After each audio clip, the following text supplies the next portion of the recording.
Balihog, paminawa ko. Daghang mga tao nga walay kasayuran sa tanan nga mga kamatuoran, bahin sa mga mensahe mangutana. Ngano nga gipagawas ang mga mensahe sa basahon sa kamatuoran nga wala pa man opisyal nga pagtugot sa simbahang Katoliko. Gamay nga background sa mga mensahe nga gihatag ngadto sa usa ka Irish nga visionaryo nga gitago ni Jesus sa pangalan nga Maria Divine Mercy.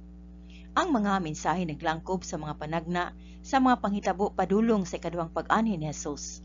Si Jesus niingon ngang iyang ikaduhang pag-ani haduol na ug nga kini mahitabo niini nga henerasyon. 1,330 ka mga mensahe ug 170 ka kusada nga pag-ampo ug unom ka mga litanya ang gidiktar sulod sa 4 ka tuig. Halos kada adlaw sugod nitong Nobyembre 8, 2010 ug gitigom sa 5 ka volumes nga naguluhang Book of Truth o basahon sa kamatuoran. Hangtod karon, walay laing visionaryo o propeta sa talaan sa kasaysayan ang gihatagan og daghang mensahe o pag-ampo gawas ni Maria Divine Mercy.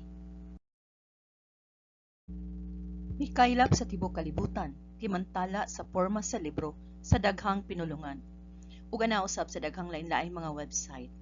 Daghang mga grupo sa pag-ampo sa krusada ang naporma. Mituman sa tawag ni Jesus sa pag-andam alang sa iyang ikaduhang pag-ani, pinaagi sa daghang mga pag-ampo. Ang mga mensahe talagsaon kay si Jesus nag-ingon nga si Maria Divine Mercy mao ang katapusang propeta sa kasaysayan. Kansang tahas mao ang pagpahibalo sa ikaduhang pag-ani ni Jesus nga mahitabo ni ining kaliwatana. Si Jesus usab nag-ingon nga ang basahon sa kamatuoran o Book of Truth mao ang basahon sa katapusang panahon nga gitagna ngadto kang propeta Daniel. Ang basahon sa kamatuoran o Book of Truth mao ang misteryosong libro nga anaa sa Biblia. Daniel 10:18 hangtod sa 21 nag-ingon, unya siya miingon kanako, nahibalo ka ba nganong miani ako kanimo? Ipadayag ko kanimo ang nahisulat sa libro sa kamatuoran. Sa Daniel 12:1 hangtod sa 11. Og ikaw, Daniel, itago kining mga pulunga ug silyuhi ang libro hangtod sa tinudlong panahon sa katapusan. Daghan ang maglatagaw nga magtan-aw dinhi og dito. Ang pagkadautan padayong mouswag. Kinsa ang author o tinubdan sa basahon sa kamatuoran? Ang mensahe ni Jesus niadtong Nobyembre 12, 2010 nag-ingon, isulat kini anako. Ang mga oras nagdagan. Ayaw ibaliwala ang akong hangyo nga imantala ang akong pasidaan sa katawhan. Adunay panginahanglan karon sa paghinulsol. Ang akong mga anak kinahanglan makadungog sa akong pasidaan karon. Akong anak, pakigkomunikar sa Kristohanong mga grupo. Una, sa pagpaambit sa akong mga pangaliyupo. Magpabiling lig-on. Gipili ko ikaw alang niini nga buhat, aron ang akong mga pangamuyo alang sa katubsanan madungog dayon. Isulat ang libro ug ipahibalo ang akong mga mensahe gamit ang modernong mga komunikasyon sama sa internet ug media.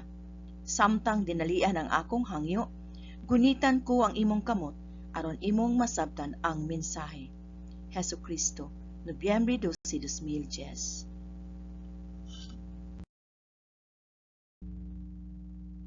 Ayaw gayud ako panalipdi kay kini wala gikinahanglan. Kadtong nagduha sa akong pulong, kinahanglang mag-ampo kanako alang sa giya. Sultihan ko ikaw karon sa dili pagsulay sa paghubad sa mga mensahe gikan sa akong balaan nga ngabil. Gihangyo ko nga dili gayud nimo ako panalipdan tungod kay kini wala gikinahanglan.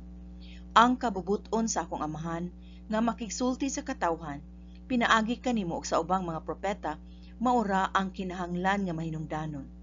Sa ako nang giingon kaniadto, ikaw ang magsusulat, ako ang autor. Ikaw ang instrumento, ako ang agalon. Ang pagkamasinugtanon kanako sa tanang panahon, gipaabot kanimo. Simpre ra ang pagbuhat sa akong giingon. Ang imong buhat mahimong mas sayon kung ikaw maglikay sa pag-apil sa intelektual nga relihiyosong debate bahin sa kasulatanhong mga butang nga wala nimo mahibaloi. Jesus, Oktubre 13, 2011. Ayaw gayud ako panalipdi kay kini wala kinhanglana. Kini usa ka pagbag-o o turning point sa akong balaan nga plano sa kaluwasan. Sukad nining adlaw ang akong pulong mahimong mas kusog, uban ang pipila nga makahimo sa pagbaliwala nini. Unya ang tanang kanasuran sa tanang pinulungan, makatagamtam sa kamatuoran. Ang uban mulamoy sa pulong sa Dios. Iluwa kini sa uban, unya adunay matuk-an nini. Mahimong matiga ang ilang mga kasing-kasing. Sa matag higayon nga bation mo nga kini nga misyon na imong imposible nga matuman. Hibaloi nga dili pinaagi sa imong kamot nga ang akong pulong madungog sa tanang kanasuran. Kini pinaagi sa akong kamot, akong tingog ug akong gahom. Pinaagi sa Espiritu Santo nga kini nga misyon gitumong. Ayaw kalimti nga ikaw ang magsusulat, ako ang author. Ang akong gahom kusog pinaagi kanimo, ang akong pag-antos ang naghampak sa imong hunahuna og lawas. Kung gibati nimo ang kasakit, ang akong kasakit ang imong gibati. Kung gisakit ka sa mga babag, gibutang sa imong atubangan ni Satanas. Ako si Jesucristo ang iyang gibiay-biay. Ikaw ra ang sakyanan. Ayaw gayud kalimti ka na, ug ikalipay kay gipanalanginan ka sa ingon ni anak nga gasa. Jesus, Pebrero 9, 2013, Book of Truth. Ang akong amahan misaad sa kalibutan sa basahon sa kamatuoran, alang sa katapusan nga mga panahon. Kanunay niyang gituman ang iyang saad.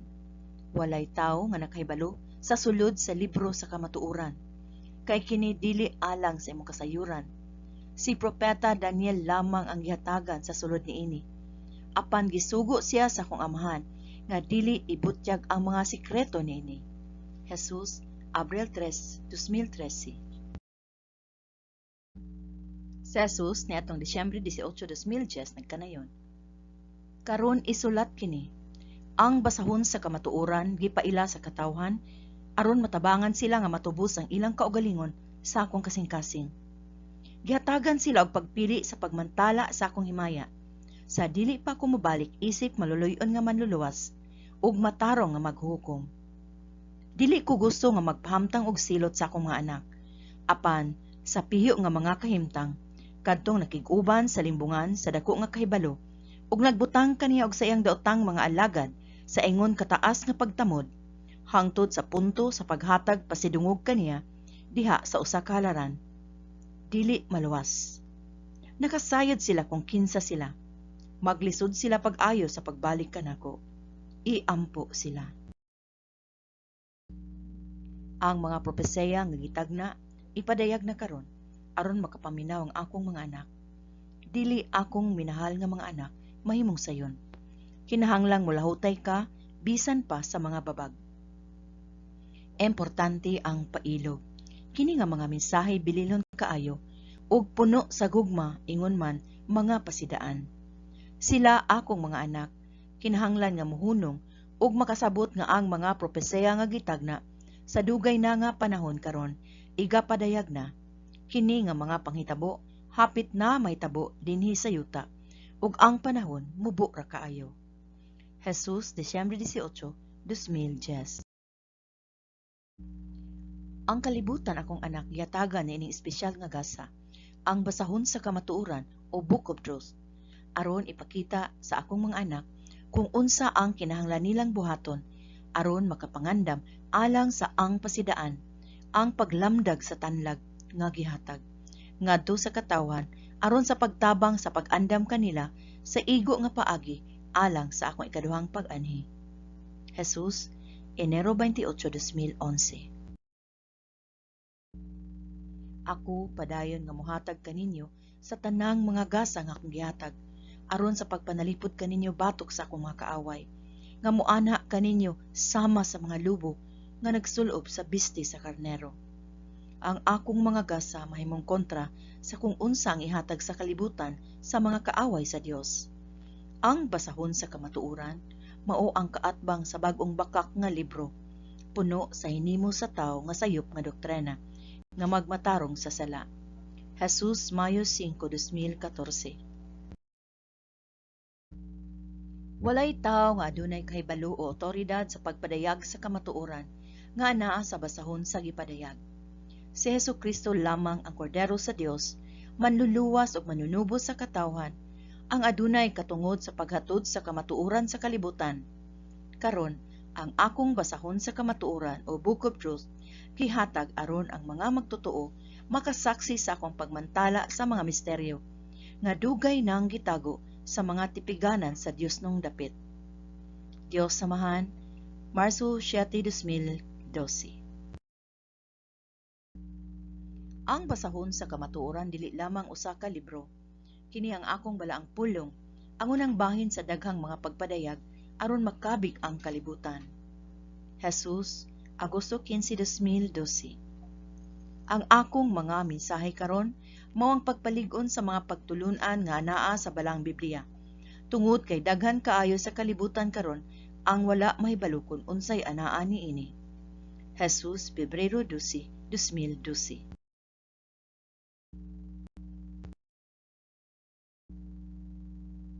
Gikan sa Dios Amahan, niadtong Pebrero 9, 2014. Walay bisan unsa nga dili ko buhaton alang sa akong mga anak. Walay sakripisyo nga dili maabot. Gitugutan ko sila sa paghampak ug pagpatay sa akong anak ug ilang gipakaminusan ang dakong sakripisyo nga akong gihimo alang kanila aron mahatagan sila og kinabuhi ug mahigawas sila gikan sa pagkaulipon sa dawtan. Ako nangamuyo kanila sa pag-usab sa ilang mga dalan ug sila wala magtagad kanako. Nagpadala ako og pinili nga mga kalag aron makigsulti kanila ug sa pagmantala sa akong pulong ug giluwaan nila ang ilang mga naong. Gipadadaan ko sila mga silot ug wala sila makakat-on gikan niini. Hinunua sila nag-ingon nga sila usa lamang kakausaban sa kapalaran ug walay labot kanako. Gipadala ko kanilang akong gugma pinaagi sa milagrosong mga gasa nga gihatag sa mga visyonaryo, mga manalagna, mga santos o mga propeta ug pipila lamang ang migamit niini. Timan-i kini ang akong mga pulong karon, ang libro sa kamatuoran o Book of Truth mao ang labing dako nga gasa nga akong gihatag sa kalibutan, sukad nga gipadala ko ang akong bugto nga anak aron sa pagtubos kanimo. Akong gitugyan kining bililhong gasa aron kini maablihan ang imong kasing-kasing, mahigawas ang imong kalag gikan sa pagkadugtong niini sa mga tentasyon sa yawa ug makatabang sa pag-andam kanimo alang sa akong gingharian. Akong siguruon ngang akong buhat magpadayon. Tamakan ko ang tanan nga musulay sa pagpugong sa akong kamot.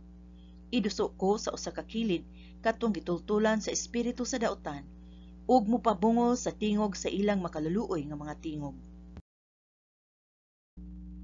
Ako sa pagpapa sa akong kamot, pahilumon ang mga misulay sa pagpugong kanako, diin ang gusto ko lang nga luwason ang matag kalag. Determinado ako nga dili tugutan nga ibaliwala kini nga buluhaton, kay sa higayon nga ihatag ko ang akong otoridad sa usa ka misyon. Sama niini, makasalig ka nga ang gahom sa tao walay kapuslanan kung itandi niini. Ang imong minahal nga